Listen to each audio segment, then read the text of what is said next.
And that's the thing I want you guys to keep in mind as you're listening to today's video, as you're listening to all of these breakup videos that I'm making, is a sense of peace will do so much for you. As you go through your sadness, as you go through your grief and maybe even sorrow, simply feeling a sense of peace within you will help you cope with these three things so much better than just raw dogging life and raw dogging the breakup. Because as you're processing grief and as you're processing your breakup, if you could always return back to that sense of peace, that sense of closure, it helps ground you in a sense of truth every single time you are struggling. Does that make sense? Alrighty, friends, let's talk about autism and uncoupling. In today's video, I wanted to talk about why I like uncoupling so much more as an autistic person as opposed to normal breakups. I've actually made a video like this in the past talking about this specific topic, but new life experiences has happened since then. I've went through another uncoupling since that video, so I wanted to just bring in my new insights, bring in my new experience into this topic and just remake it for this little breakup series so that if you're autistic, if you're even just neurodivergent watching this video and you resonate with me or my experience and you resonate with the concept of uncoupling, you can give this a try and see if this would work better for you and your partner as opposed to normal breakups. But with that being said, my little disclaimer, I guess, is that just like how others can go about breakups in so many different ways, I think people can go about uncoupling in many different ways. And I think everyone is so different. Everyone's relationships are different. So how you may uncouple with one person may be completely different than how you would uncouple with another person. So all of this to say, I'm just here to talk about the concept and how I've personally interacted with this concept in my life, how I've uncoupled, and bring it forth to you guys so that you could take it and make it fit to yourself however you need to so that it feels best for you. But yeah, with that being said, don't mind this. I'm just stimming on it while I'm talking because it's really hard for me to just sit here and keep my body still while I'm talking about things. So if you just see me talking and you see random clips on my fingers, I hope that doesn't distract you too much. But yeah, let's just get into it.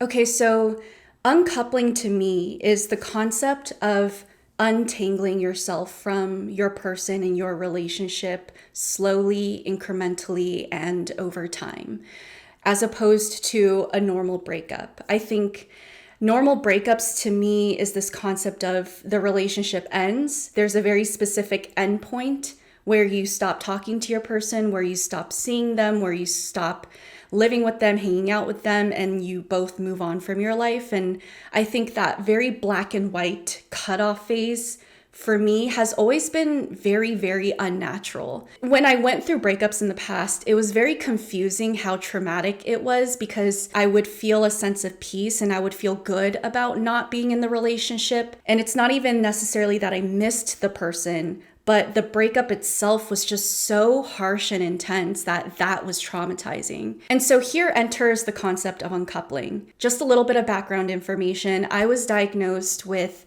my neurodivergence, which is ADHD and autism, around 25, I think, either 25 or 26, I forget. I think it was 25. Once I was diagnosed with my neurodivergence, I was very, very intent on integrating my neurodivergence into my life, into my relationships. And so when I started to enter partnerships, romantic partnerships with people during that time where I was completely aware of my neurodivergence, I wanted to practice uncoupling with these partners rather than breaking up and going through it how normal people usually do. And so far, I've uncoupled successfully from 2 partnerships. And so far, I've noticed that it's so much easier to deal with that and move on than just a standard breakup, which is why I'm such a strong supporter of conscious uncoupling when it comes to being autistic, because I've seen it for myself. Like the 2 times that I've tried conscious uncoupling, it made the breakup process so much more easy. It was just astronomically different. There's just no comparison at all. The way that I like to approach conscious uncoupling is to start off by taking away what would be the least painful things to take away within your relationship first. And you want to incrementally work up that list to what would feel like the most painful things to take away. And the concept of this is that you want to begin to untangle yourself from each other, but do it in a way that honors both of your guys' nervous system and your needs all at once. So you don't want to take the most important part of your relationship. Let's say it's the emotional attachment, being able to talk to them at the end of your day and things like that. You don't want to just cut that off immediately. That would probably be the last thing you want to get rid of. But just think of, generally what aspects of your relationship with this person do you have, and what can you afford to give up in a way that doesn't really take away from you or the other person or make you panic, all that kind of stuff. So this is going to look different for every couple and every relationship, right? The very first partner I've uncoupled with, it was easiest for us to take away the physical parts of our relationship because we didn't really have much chemistry there to begin with. And so we agreed that we didn't necessarily need the physical part of our relationship. And then we agreed next that we don't really need to emotionally check in with each other anymore. But all throughout this, we agreed that we still wanted to have our routines together. And so even though through many months of our relationship being very disconnected in a sense, and us kind of detaching from each other to tend to ourselves and be in our own life and rebuild ourselves separately, we still maintain the routine of waking up and kissing each other on the forehead or the cheek. We would eat dinners together. We would brush our teeth together every night before bed. And as the autistic person, it was so comforting knowing that I could still wake up and get a kiss on my forehead every morning before I got my day started, or being able to kiss my partner every night before bed before I fell asleep. And it made it easier throughout the day to just do my own thing and, rebuild myself or find new routines outside of my person, knowing that there was still this skeleton of a routine intact that I could still hold on to. There's something about being able to honor each other every step of the way in detaching from each other that makes that a lot easier, because you don't really feel abandoned at all, ever. You feel, if anything, like you have the capacity to focus on yourself and other aspects of your life, while your person can focus on themselves and their aspect of their life outside of you, while you guys are able to still come back and touch base with each other and honor each other in those little ways to show, I still care about you, I still love you, I still honor this, even though we are both working in detaching from each other. With other partners, the physical part of your relationship could be the last thing to go. I've dealt with that as well, where I didn't really have routine set up with this person. It's almost like I could live my life with or without them. I didn't really have a reciprocal emotional relationship with them. And so it was in a way easier for us to live a life apart from each other, but still every now and then come back and have a physical relationship with each other, because that's all we had going for us. The thing is you want to talk to your person about this every step of the way. That's part of what makes conscious uncoupling work, is that you both have to come into agreement with what you're willing to take away and what's the next step. How do you check in with each other to see when you're ready for that next step?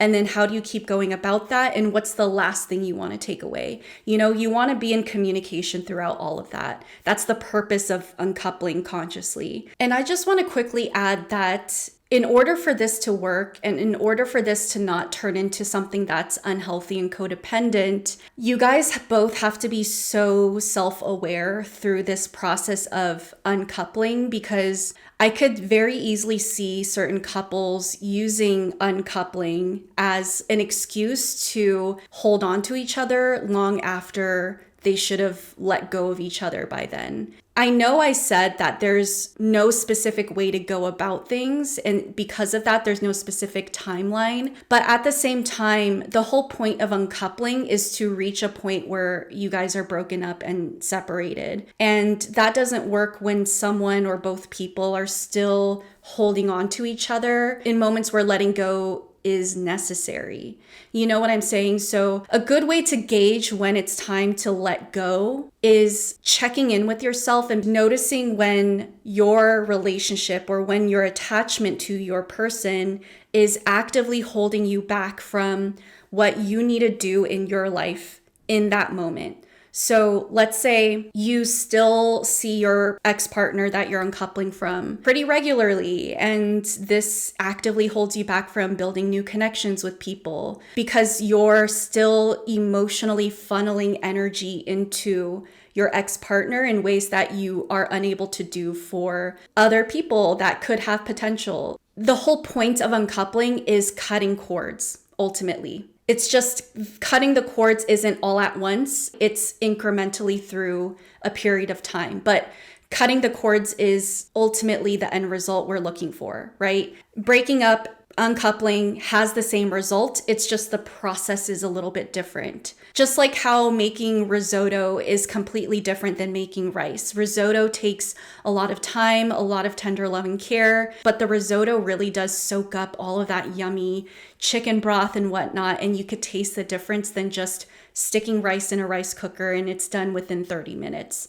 You know what I'm saying, right? I don't want people to use uncoupling as an excuse to just keep holding on, and it's like years have passed and you're still holding on to your person while that cord is actively holding you back from your life and everything else that would ultimately need your attention, but you're not giving it your attention. It's like you're letting these open doors close because you refuse to close the door on something that should have been closed and left behind long ago.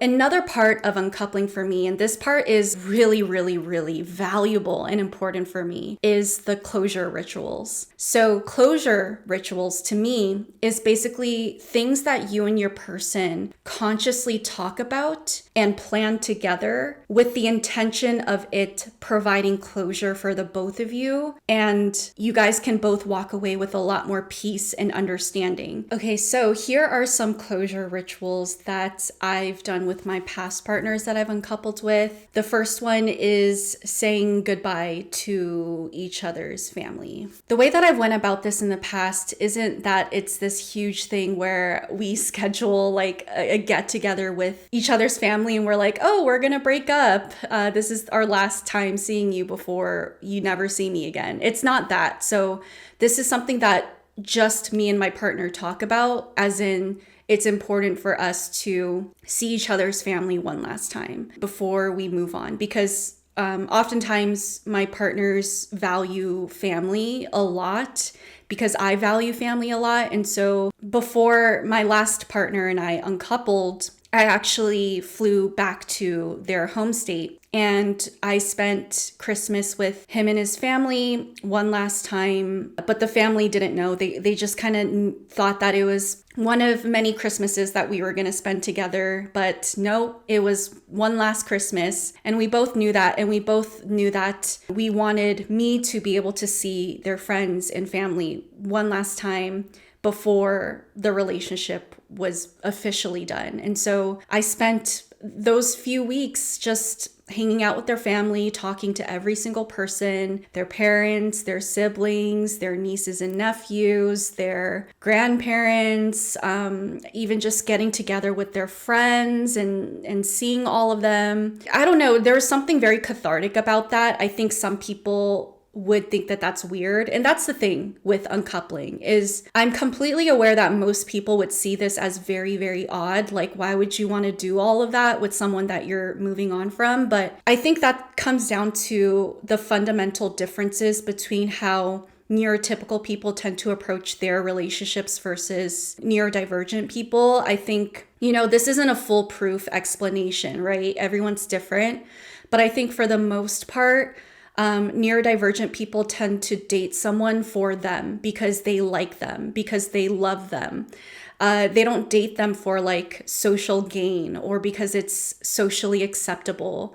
And so when we therefore move on from a person, we don't think like, oh, this was just like I was dating someone with a good job and I could brag about it with my friends, or this person looks good in pictures with me. So when I post pictures of us on holidays, everyone could like my photos and whatnot. It's not that. It's like we genuinely loved this person and shared a life with them outside of any social status or social gain. And so when you move on from that person, you break up with them, it's like you profoundly feel a sense of loss when you lose them. Not just them, but everything and everyone in their life that you've grown connected to. And you want to be able to honor that on your way out, because walking out on each other in the first place is already a lot, let alone walking out on each other without saying your official goodbyes and respecting each other through that process is, I don't know, it just doesn't feel right. There's something wrong about that. You want to be able to honor each other. Like, this hasn't worked out between us, but that doesn't mean I still don't love you and I still don't hold the life we made together very dear to my heart. And I don't care about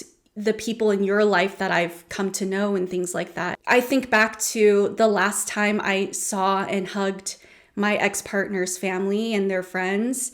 And I look back on those memories with such fondness and so much love in my heart.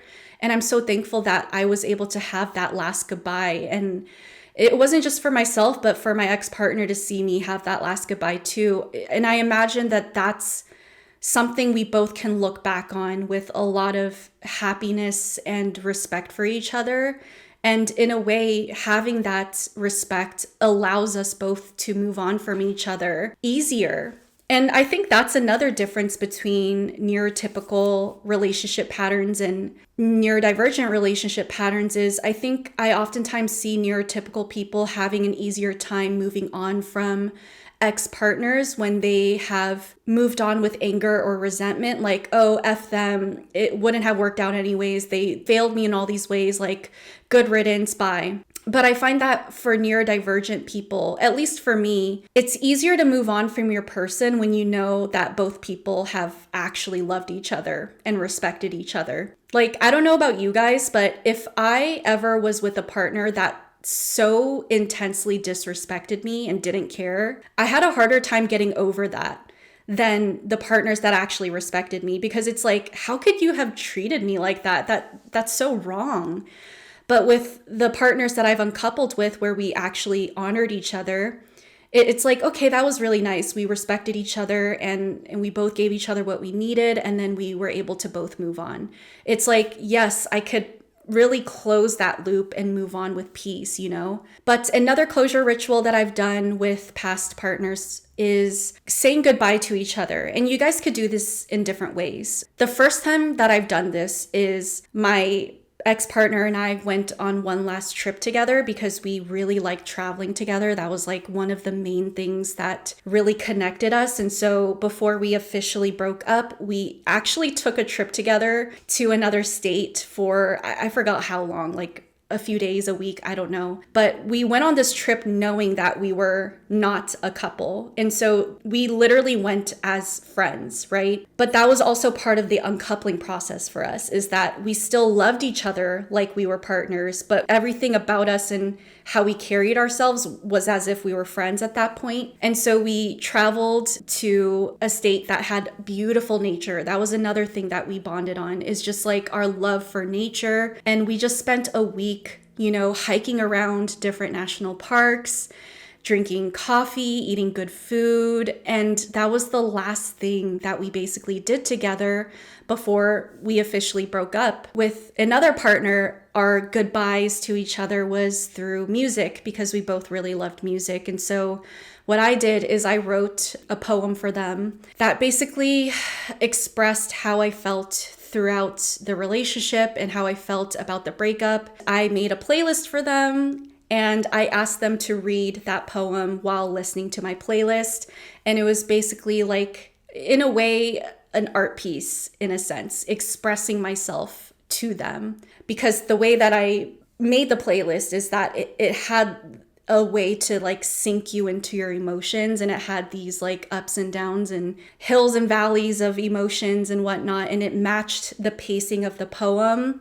And so I like sent over my poem and I sent over the playlist, and I was like, I just want you to play this and then read the poem while you're listening. And they were literally just like sobbing their eyes out.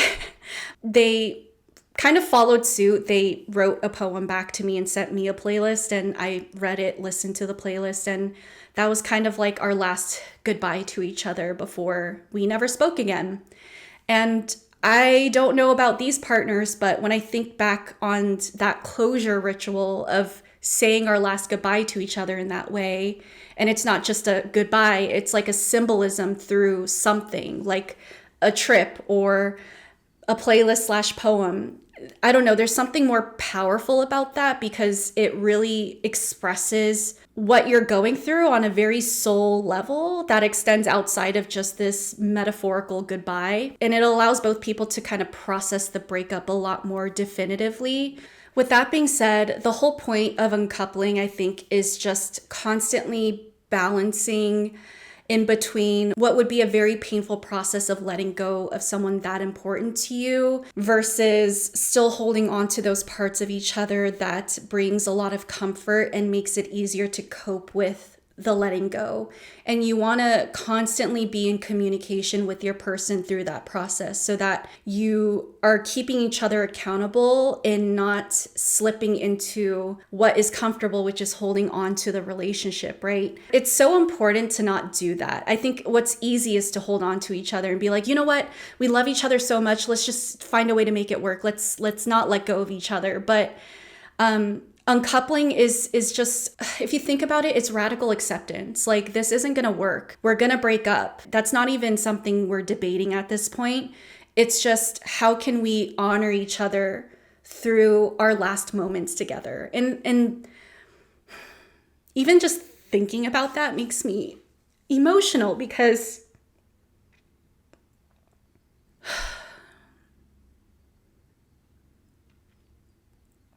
I don't know, it's just, I feel like when you're neurodivergent, when you're autistic, and you've chosen someone to enter a relationship with, it's so profoundly deep for us. Like, the only word I could think about when I reflect on this is the word imprinting. Like, when we've chosen someone, it's like we've imprinted on them. Like, they're so important to us. I don't know about you guys, but part of what's so scary about breakups is the idea that years can pass, let's say 20 years, and your person is in a place in their life where they have kids now, and you're doing whatever you're doing. Maybe you even have kids, and you guys are just in such a different place in life, but you will never know who that person is. You know what I'm saying? Like, that concept is honestly so insane for me to think about. Like, someone that you may have seen every day, lived with, went to bed next to every single day.